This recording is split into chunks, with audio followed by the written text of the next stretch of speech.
Okay, so this unit is entitled Systems of Equations and Absolute Value Functions and Equations. So first off, types of systems of equations. So you've done systems in 10C, right? And it was a system of two linear equations, I think, right?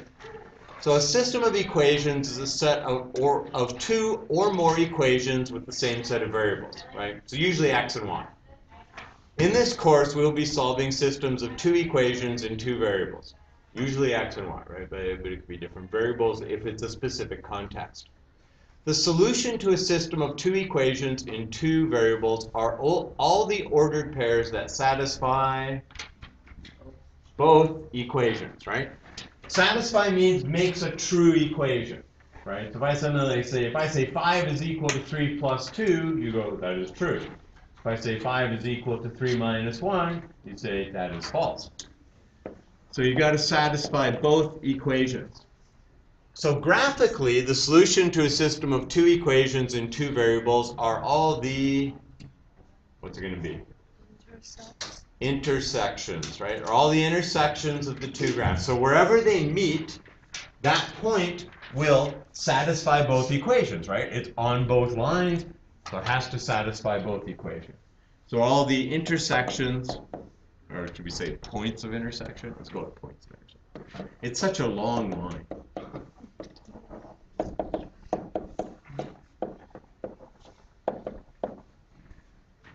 In Math 10C, oh wait, it was even down there. I was asking a question and I never read ahead. In Math 10C, you studied linear system, so two lines, right? Just a system of equations, two lines. In Math 20-1, we will also study linear quadratic, right? So it's going to be a line intersecting with a quadratic, and quadratic, right? So two quadratics, right? And then questions become, do they even intersect? How will we know?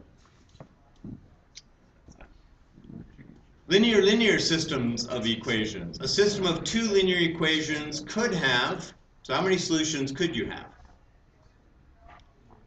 So you could have parallel lines which have what? Zero. Yeah, so no solution. You could have intersecting lines which have one solution. And you could have coincident lines which have infinitely many. Infinite. All right, so we could have no solution, one solution, or infinitely many.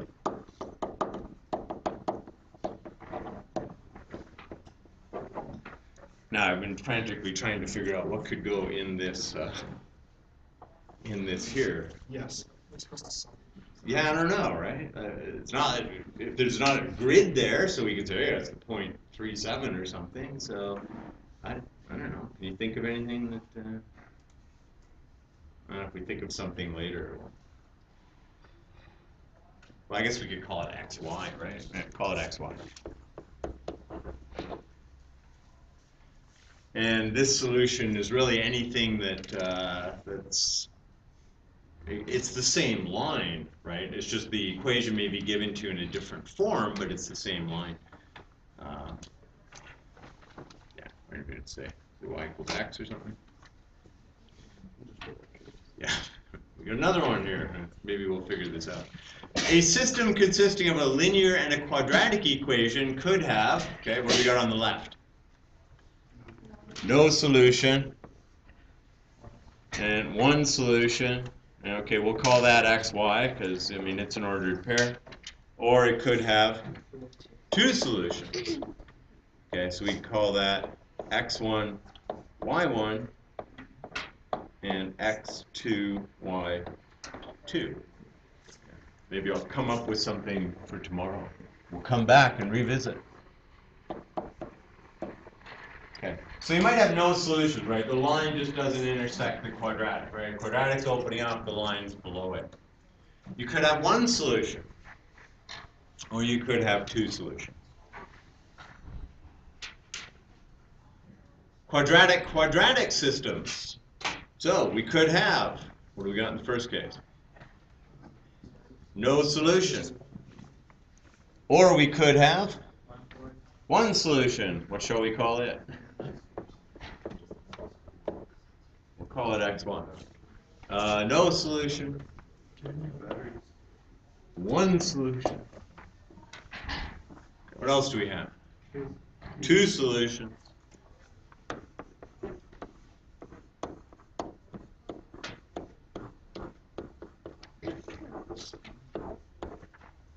Or we could have infinitely many, right? So if it were the same equation, and again, it would just be given in a different form, right? I could give you one in vertex form and one in standard form, and you don't immediately recognize, hey, they're the same, but when you work with them, you go, oh, hey, they're the same. Yep? In the second line, can you just put the equation below? Yeah, I guess that's probably what would go there. Infinitely many solutions. Say y equals ax squared plus bx plus c. That works. All right, let's go back a page then. What could we put? No, back 2 pages. So this would just be y equals x, right? Or y equals mx plus b.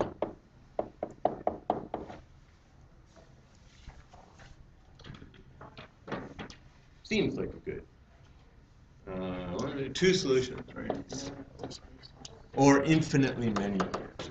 Yeah, no empty spaces.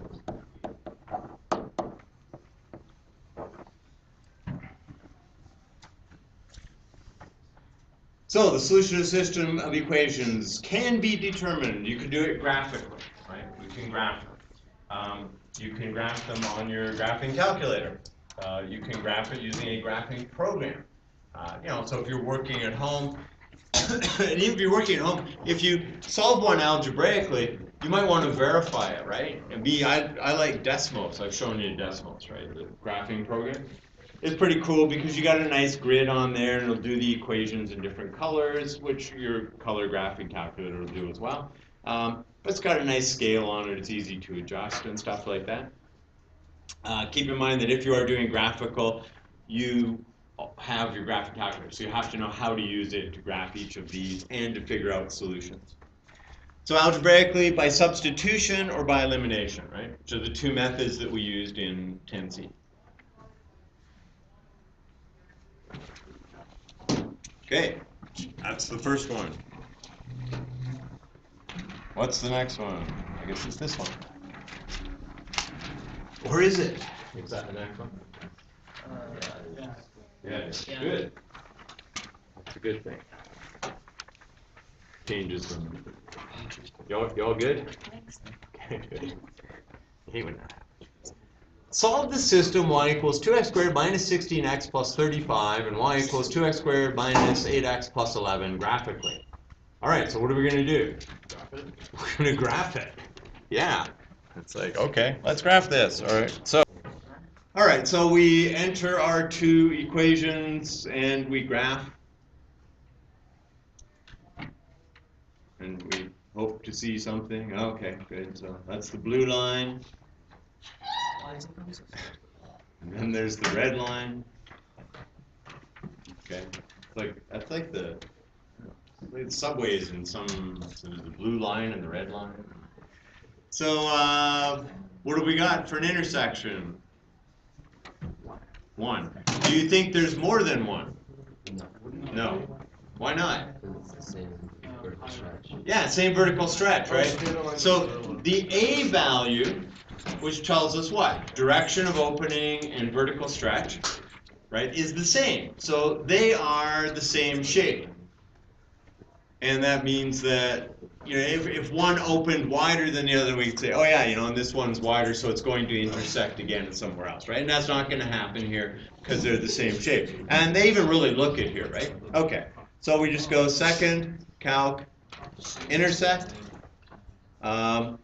So it's on y1, right? It's showing me that because it's blue, and it's at y, it's at 0, 35. So I just want to scooch down to the right here. I want to get it going down. I know this is like 1, 2, 3, 4, it's around 5 or something for the y value. So it should be coming into, there it is. All right, and yeah, close enough, right? So go to the point of intersection, hit enter 3 times. 2, 3. And we've got the intersection is at 3, 5. Solved. So that's solved, right? That's it. Right? So what do we do? Now, okay, we might want to show some things. What does it look like? And that's the 0.35. Yeah, whatever. It's a sketch, man. It's not a... You guys could draw sketches, you get like marks, tons more marks, right? It's like a lack of sketch. It's like you're not, it said algebraically determined. You got to show some work, because there's got to be some justification as to why what you say is the answer, right? It can't just be, yeah, okay, I know this. All right, so the solution is 3, 5, right? So now, no, the solution is an ordered pair, right? It's not just a value. It's not just the x value. Right, it's an ordered pair. So the 0.35. You plug a 3 into here. 3 squared is 9. That's 18. Minus 48 is negative 30. Plus 35 is 5. You plug a 3 in here. You got 18. Minus 24 is negative 6. Plus 11 is 5. Okay, right? Satisfies both equations. Right? You get the same. You get true 5 equals 5 in both cases. Okay, or sorry, yeah. You get 5, the right side is 5, and the left side is 5, the y value, and the right side evaluates to 5. Solve the system y equals, now what kind of system is this?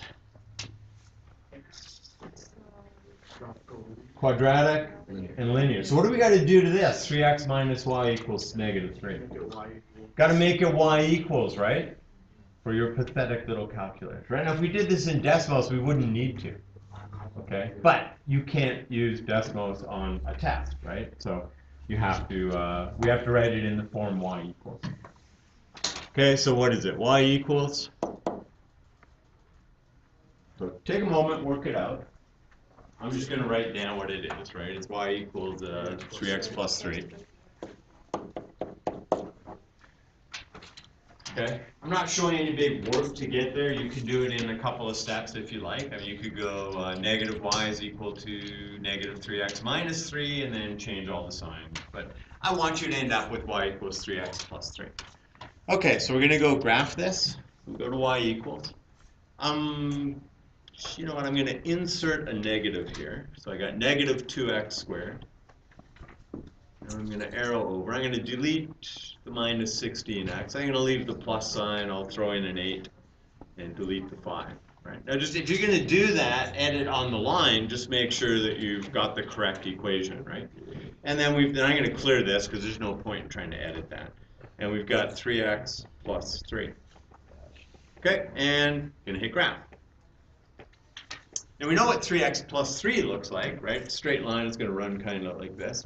It's going to go through there. So it's likely we have how many solutions? 2. Okay, and they're there, right? So all we got to do is just go get them. If they're nice numbers, maybe they're a nice number. That looks like negative 2 something, and that looks like 1. So I could go into the table, right? And I could say, well, I think at negative 2 maybe. No, that wasn't it. Yeah, you know, what I'm looking for is these guys need to be the same. At 1, it's 6, 6, right? Okay, so we know that when x is 1, y is 6. Let's go back to the graph. So this is the point 1, 6. Okay. Don't know about this one, though. So second, calc, intersect. Just going to pop around the top. Okay, 1, 2, 3. Negative 2.5, negative 4.5.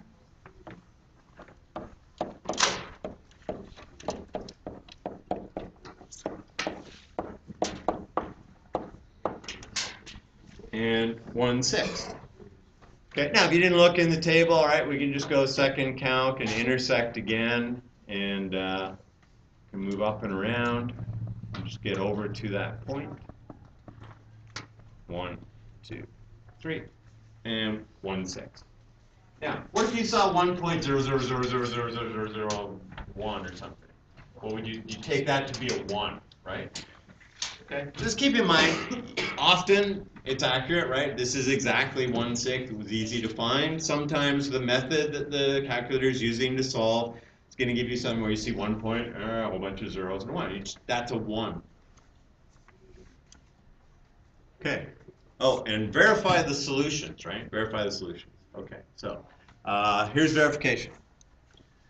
We are going to have to take each point and put it into each equation, right? So we have to take the 0.16 into here and into here, and then the point -2.5, -4.5 into here and into here. Okay, so we have got to do 4 verification. I like using a t-table.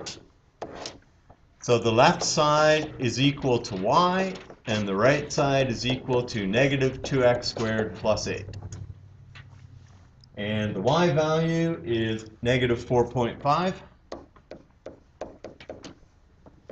And the right side is -2 times -2.5 quantity squared plus 8, which is -2 times, what's that, 6.25. Positive, right? Because you're squaring a negative. Plus 8. -2 times 6.25 is -12.5, so -12.5 plus 8, which is -4.5. Okay, and then we'll throw down a little check mark there and say, yeah, that one verified. So what does that tell me? Is it a solution? What do we know at this point? Yeah. We know the -2.5, -4.5 satisfies the first equation. We do not know that it is a solution to the system. We know it is a solution to a system, but what if we blew this, y equals 3x plus 3? What if that should have been -3x plus 3? Right? Then we would have solved a different system. Okay? So here's what we want to do. I want to go with this. So I'm now going to say the left side is equal to 3x minus y, and the right side is equal to -3. Okay, if I go back to the original equation and substitute in that, that'll take into account that if I made any mistake, then I'm going to look at this and go, wait, it's not a solution, right? Like I didn't get a true statement. So this will be equal to 3. Now we know the x value we're checking is -2.5 minus -4.5. So that's -7.5 plus 4.5, which is -3. And we can put a check down there. So now we know a couple of things. One, we have a solution in -2.5, -4.5. It is a solution to the original system. We didn't make a mistake in rearranging the second equation, so it's just as likely that 1/6 will be a solution, but we got to show it, right? So left side is equal to y, and the right side is equal to -2x² plus 8. The left side is 6, the y value is 6. This time we're checking the 0.16. The right side is -2 times 1 squared plus 8, which is -2 plus 8, which is 6. So that works. Right. And we know this is going to work, but we still need to show it. So the left side is 3x minus y. The right side is -3. This is 3 times 1 minus 6. 3 minus 6, -3, and it's a check mark. Okay, so we have solved it graphically, we have the solution, and we have verified the solutions, right? We're not going to ask you to do a lot of verification. You should, however, verify solutions, right? And even if that just means punching it in your calculator, just going -2 times -2.5 squared plus 8, enter. Oh, I see -4.5, good. -2 times 1, you could actually do this one pretty much in your head, right? -2 times 1 squared is -2, plus 8 is 6. Good, right? So do verifications, right? You do that after you're done the test, right? So when you get through everything, you want to go back and you want to say, okay, let me just make sure these solutions are the correct solution. One thing I noticed yesterday is 4 or 5 times, your factored form was not the factored form of the expression that you were factoring. Okay. Now, a quick FOIL. How many times have I told you guys? Check, check, check. Okay, so quick FOIL through, and you would have just seen, I got the wrong signs, right? Usually it's just a reversal of signs, right? But what happens? That means your solutions, everything you do from that point on is wrong, right? Because you didn't take 10 seconds, however long it takes you to FOIL stuff out, just write it out. So on your paper, I FOILed it out for you. And I said, look, here's the expression you've got. Here's the expression you were trying to factor. Your signs are wrong. Anyways, solve the system. 2x squared plus 2x minus y plus 5 equals 0 x squared. Okay, what do we got to do with this? Put it into y equals, right? Which is actually pretty easy, right? Because they're both negative y's, so that's just going to move over. So we get y equals, and then we got this, 2x squared plus 2x plus 5. And we've got y equals x squared minus 7x plus 9. Okay, two equations. Let's erase that. Go to y equals. All right, I can delete the negative there. I still want a 2x squared plus 2x plus 5. And x squared, so I'm going to clear that because it's better to just start clean. X squared minus 7x plus 9. Okay, make sure your things are entered properly. Sometimes you end up like, especially you're raising to a third power or something, you'll end up staying on this line, like up there, and you'll just start typing things, and you won't recognize it until, if you don't look, you won't even see it, and if you do look, it'll be, oh, right, okay. I needed to move the, show you what I mean. So if I go 9x cubed, notice that's going to stay up there, and I say like plus 6, so that everything's just going to appear up there. Right? So you just want to make sure that that doesn't happen. So I'm just going to pop back down to the x and yeah, I know. And try and delete stuff. Delete, delete, delete. Move to the wrong. You don't want to do that. It's just 2. 9. Arrow. Delete. All right, I'm just starting over again. Okay, x. It was just. Would have been better to start over. X squared minus 7x plus 9. Graph.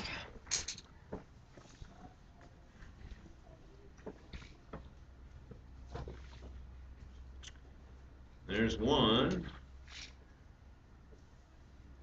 So you tell which one is which. You can tell which one is which here because they're different colors, but if you have a black and white or grayscale calculator, just the first line you see being drawn is the first solution. All right, so the red line is the x squared. We know that compared to 2x squared, the x squared is going to be wider, so that it's likely that it's going to intersect somewhere further up, right? So we want to adjust our window. So you just sort of come up with, all right, where is this going to happen? Maybe around here. So let's say I'm going to go window. Let's try -5 to 5. So I should be able to see enough of that. And what's the low value? I don't remember, but let's say we go from 5 to 25. Let's try that, see what happens. I chopped off a little bit of the blue one. There's the red, okay. So let's just get this one.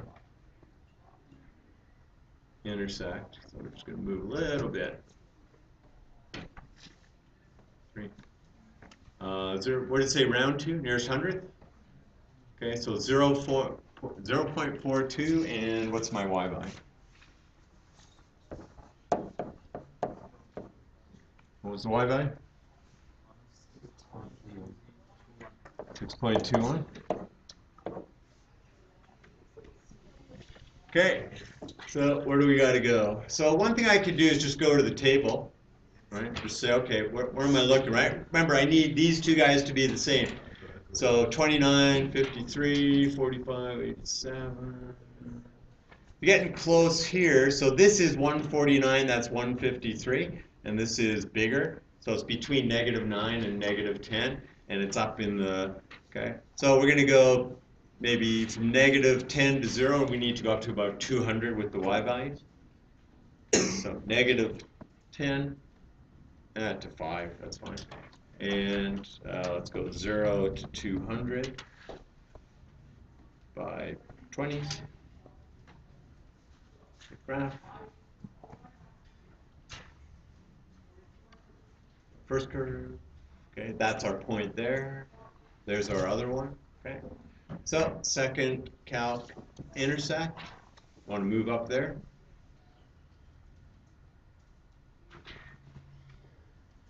I just can't hold this for 3 seconds or it'll go right click. And sometimes actually get it done. All right, close enough. 1, 2, 3. Negative 9.42 and 163.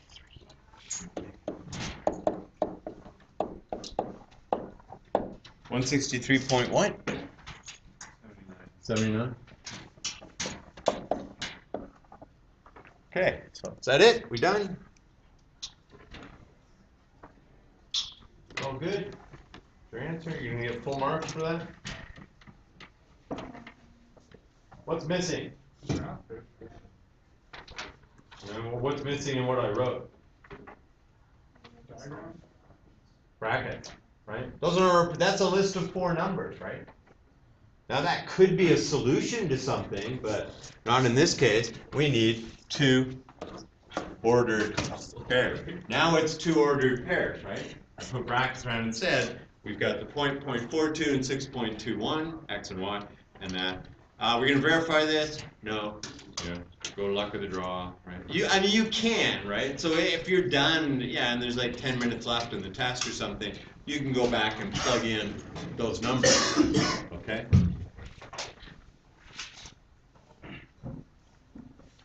Wow, looks like it's out of the book. Page 430, example 4. Apparently we're doing page 430, example 4.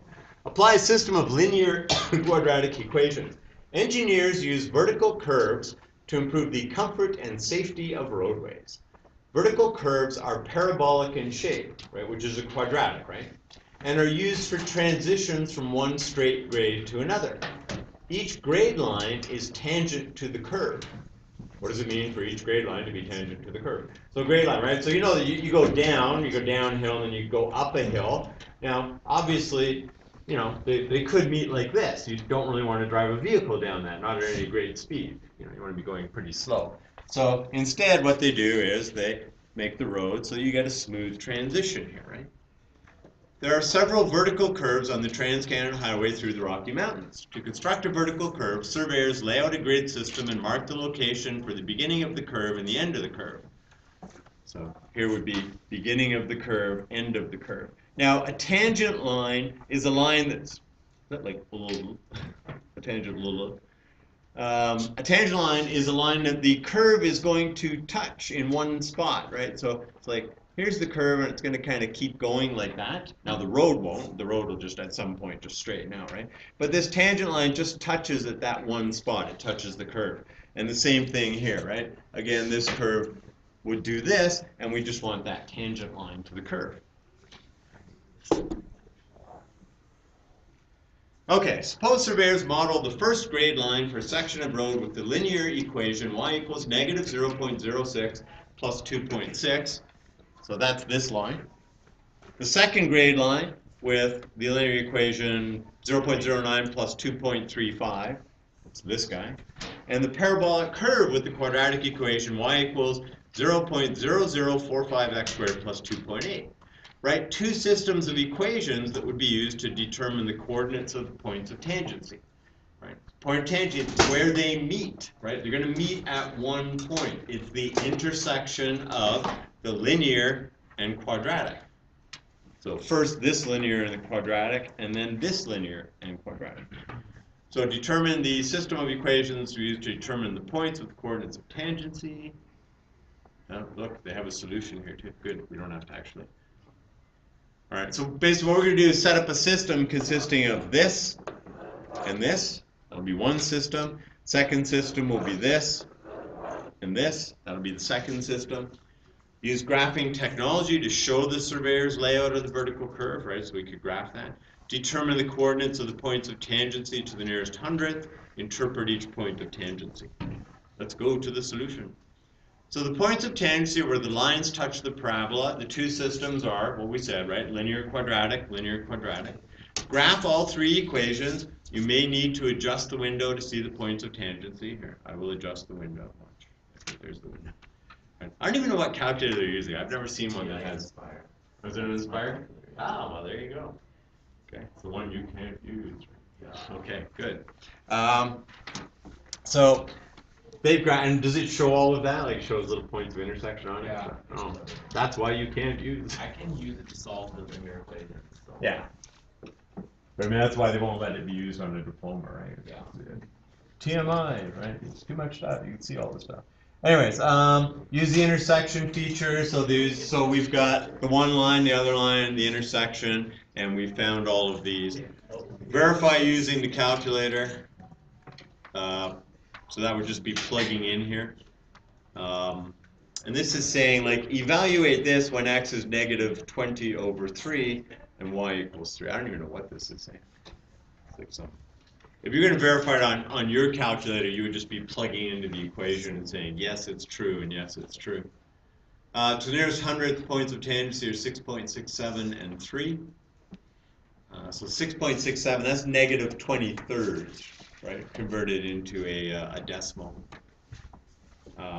So it's saying, oh, I get what it's saying. It's saying test this equation with these 2 points, and then it says, yeah, it's true. Okay. Test this equation with these 2 points. Yeah, it's true. Test this equation with these 2 points, right? With 10 and test this equation. So it's the quadratic and it's the first linear, and then it's the quadratic and it's the second linear. Could this solution be found using pencil and paper? Could it? I don't think it'd be that accurate. Yeah, I mean, it wouldn't be fun, but how do you think they did it before they had calculators, right? Like, I mean, a lot of those roads were laid out before anybody was sitting there with a calculator being able to do this. So they would have had to map it out, and they could sit down, you know, have a draftsman sit down and very accurately draw this, pick a scale, draw these lines, and then come in. They got like a French curve. They got curves and stuff they could put on there, and they follow that the curve and arrange it so it's got points of tangency. And, yeah, so could have. This means the vertical curve starts at the location negative 6.7 and 3 and on the surveyor's grid, right? So remember, grid, where do we place things on a grid, right? So where is the origin? Where is 0, 0 going to be? I don't know, did they put it anywhere? No, because we just had these equations, right? So 0, 0 is like, I don't know, down here somewhere, I guess. Your turn. Another section of road requires the curve shown in the diagram. So this would be coming up to a peak, right? So it'd actually be more fun to drive that one than it would be to drive the other one. You could get away with going high speed on that one because you just kind of jump off and land on the other side as opposed to ramming your car into the ditch. But still, you could do some damage, and we don't want to do that. Yeah. Wow, it just keeps going. Model a situation using, suppose that in one stunt, 2 Cirque du Soleil performers are launched toward each other from 2 slightly offset seesaws. First performer is launched, and 1 second later, the second performer is launched in the opposite direction. They both perform a flip and give each other a high five in the air. Each performer is in the air for 2 seconds. The height above the seesaw versus time is approximated by the parabola as shown. Their paths are shown on the coordinate grid. First performer, second performer. Determine the system of equations. Okay, so we can do equations, right? I mean, quadratic. You know the vertex is here. You go over one, down one. Watch scales. It's the only thing big piece of advice to give you. When somebody gives you a drawing with a scale on it, make sure you really know that this is 1, 2, 3, 4. So that is 1 unit, right? So this will just be negative 1x squared because you go over 1, down 1. You go over 2, you're going down 4. Wait. Well, maybe not. No, not quite, eh? Because if I go over 2, I should be going down 1, 2, 3, 4. I should be at 1. We're not quite there. Okay, so we may have to be a little more careful with it, right? Take the point 0, 0 as 1 point, and take the point. Oh, this is halves. Aha. Right? See, got tricked by the thing. It's as if I did that on purpose. Right, so this scale is halved. So if I go over 1, I'm going down. Okay, I go over a half, I'm going down 1. So normally if I went over a half, I'd be going down a quarter. So it's like 4. Okay, -4. Anyway, you could do it with points. So for the first performer, use the vertex form, substitute coordinates, we get -5. So it's really -5. Second performer, again, vertex form. We've got a point on the parabolas. We know how to do that, right? That's old stuff. That's last chapter stuff. We get the two equations. So now we have this equation, -5t minus 1 quantity squared plus 5, and this equation. That's a system. We know that there is a solution. We're going to graph it on the graphing calculator. Find the point of intersection. That's the solution. So they're at the same height of 3.75 meters, 1.5 seconds after the first performer is launched, which is 0.5 seconds after the second performer starts the stunt. This is where they give each other a high five. Yeah, let's say really long arms. Then there's a your turn. Yeah, okay. It's enough, right? It's enough.